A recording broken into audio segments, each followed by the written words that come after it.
Alright gang, it's Jesse from Hansen Speed Shop. Today we're going to be doing a video on the 68 Schwinn Stingray. When I originally built this bike, and you guys have seen it in quite a few videos now. I've done like 3-4 videos on my Campus Green 68 Schwinn Stingray.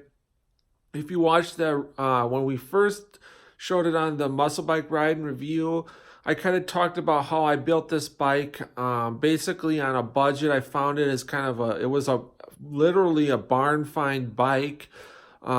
Just total basket case. I paid like $50 for it. It was just a frame, a fork, shifter, crank, and sprocket.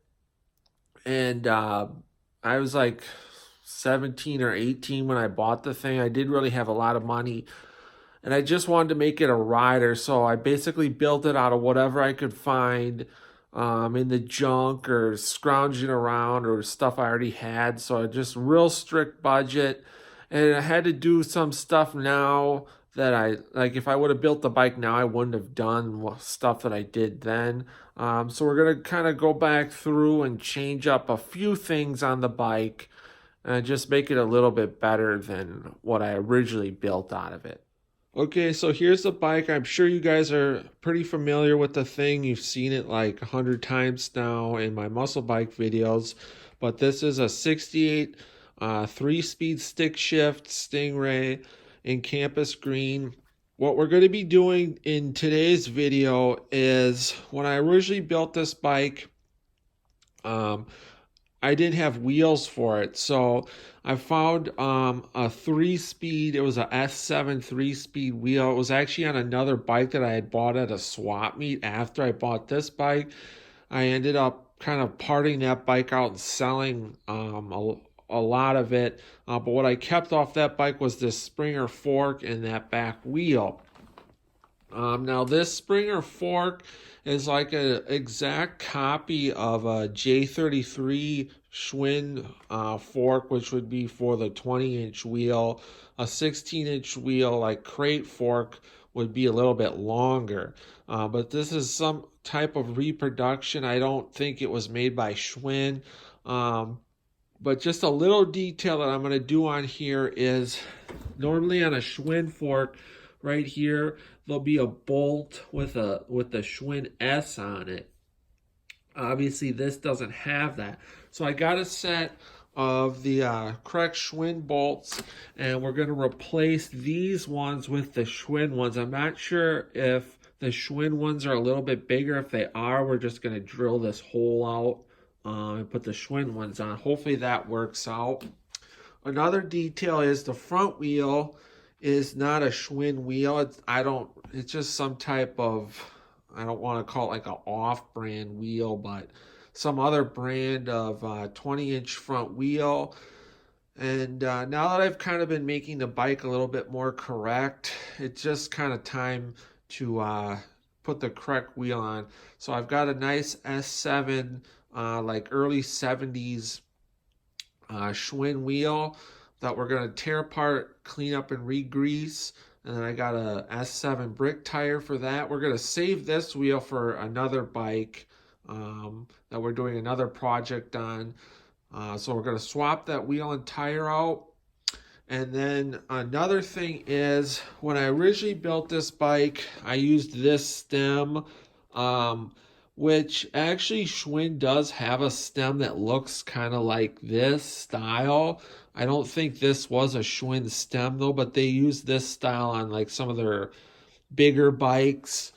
But I had that stem later on. And then on these Springer forks, the diameter for the stem is equivalent to like the 63 to 65 stems, or a fatter stem. So this hole is bigger, and that's how these aftermarket Springer forks take that bigger, fatter stem. And usually a lot of your off-brand kind of like Sears and Huffy's and stuff like that use the fatter stem also. So that's probably why I used this stem. So I found like a 65 stem, Schwinn Stingray stem, we're going to swap this stem out for that one also. So those are the three things that we're going to be doing in this video. They're real little things, but it's all those little details like that that really will make the bike that much better when it's all put together. I mean, it's really nice just as now. It's just a rider quality bike, and it still is kind of a low budget build bike in a lot of ways, but slowly I'm trying to make it a little bit better than what it was. So we're going to start digging into that stuff right now. All right, guys, so here's the front wheel that we're going to be using. It's actually, if you look at the chrome on here, it's really in good shape. All the spokes are super nice. There's no like bad rust or corrosion on any of the spokes. This tire is really dry rotted.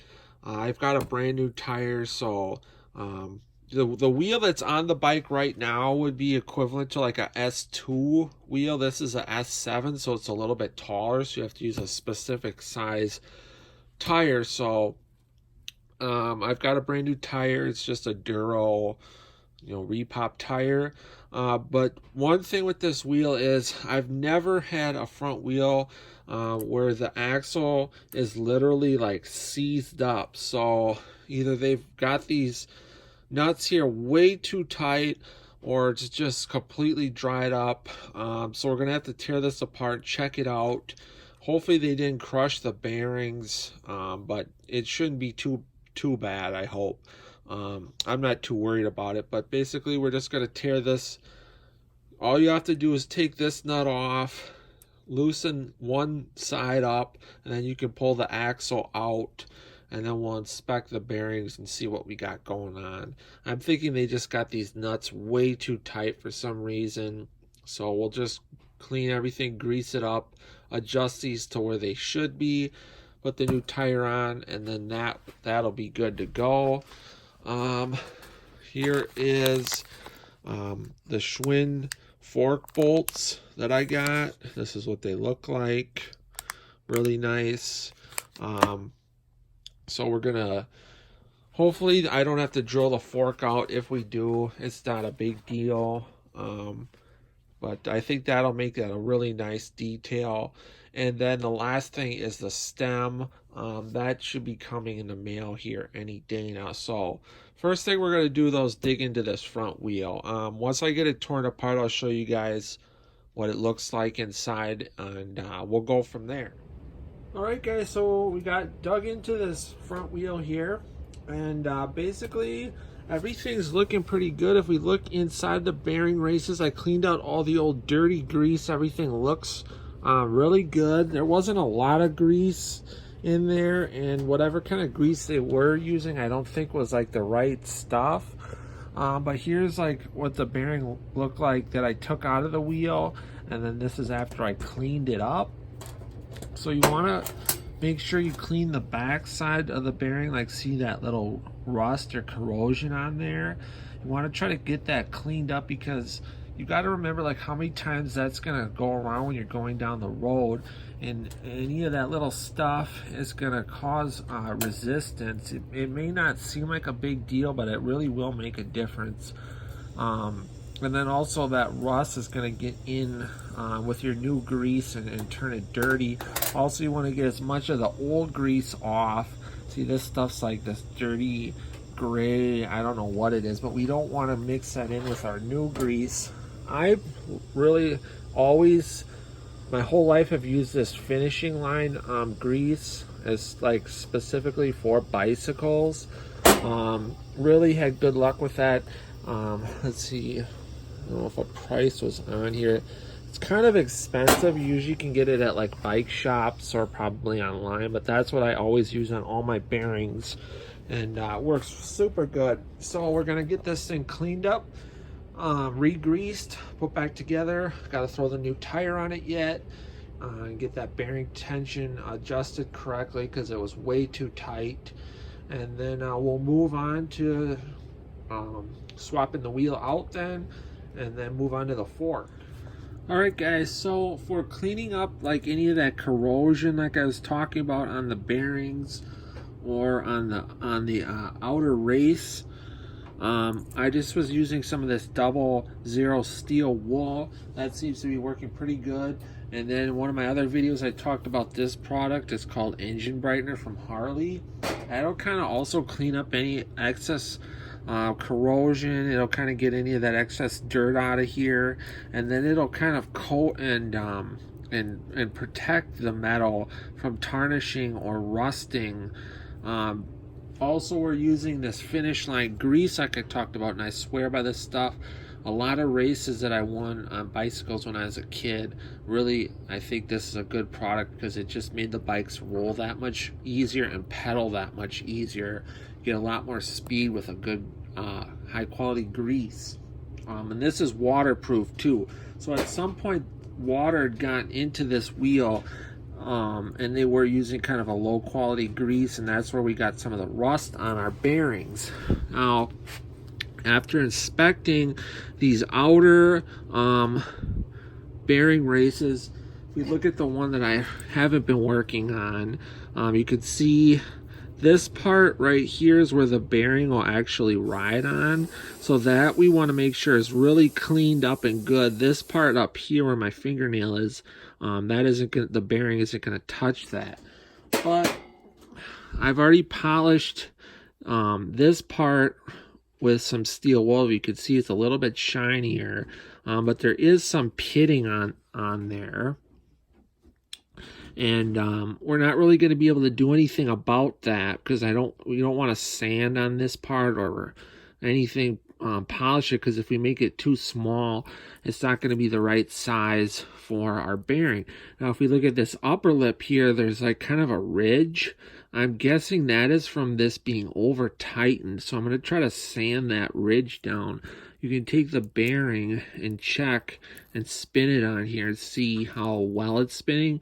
It's pretty good, but I'm feeling a little bit of grinding. So I think once I take that little bit of a ridge down, we should be pretty good. But it's just little things like this that are going to make the bike ride a lot better. And you know, somebody that takes the time to do all this stuff compared to somebody that just throws a bike together and you ride the two, you'll definitely notice a difference. So again, a little bit of a tech tip, and we'll keep moving along here. All right, guys, so here it is. It's all done after our couple little updates. I know it's maybe some minor stuff that most people wouldn't even notice, but it's the little details like this that really make a bike cool. When you start looking at it, you notice all the little stuff like that. So we got our wheel on the bike. That looks really nice. Not super happy with this tire. Normally when I get these repop tires, I like the Duro ones, which is what I ordered off of eBay, and they sent me one of these. I don't know if we can read it here. It's like a AFR or something like that, and they just really don't fit super well. This is a S7 front wheel, and the sidewalls just kind of uneven around the wheel. Like some areas are taller than other areas. And I got it as good as I can get it, but we're just going to run this for now. Hopefully I can find a better tire. It's not terrible, but the fitment is just not super good. It could be because of how this tire was packaged. Because like nowadays, whenever you order a bike tire, people like roll them up into a burrito to mail them and put them in a little box. So I don't know if that kind of warped the tire. But I ordered 2 of these and they were both that way. So I don't know. Not super happy with the tire, but the wheel looks great. Got that all greased, put back together. We got our fork bolts on with the little S. Now, this should be like straight, but this I don't think was an original Schwinn fork, so it's okay, but we didn't have to do any drilling or cutting or modifying to make them work. And then last but not least, we got our stem on. This was a 65 Schwinn stem, and we used that specifically because this hole in the fork is like the 63 to 65 style hole. diameter, so you need to run the fatter style stem. That looks really nice on there. And it just kind of finished off the front of this bike. So for now, this bike's pretty much done. There may be a few other little things that I do in the future, but for now, we're going to call it good. Hope you guys dug this video, dug this little project on the 68 Schwinn Stingray 3-speed. There's more videos of this bike on the channel if you check out the playlist, Muscle Bike Ride and Reviews. There's tons more muscle bike stuff on the way. Hit that subscribe button, comment below, let me know what you think, hit the thumbs up. Otherwise, until next time, get out, work on your own projects, get those hands dirty and greasy, stay cool, and we'll catch you cats on the next one. Thanks for watching.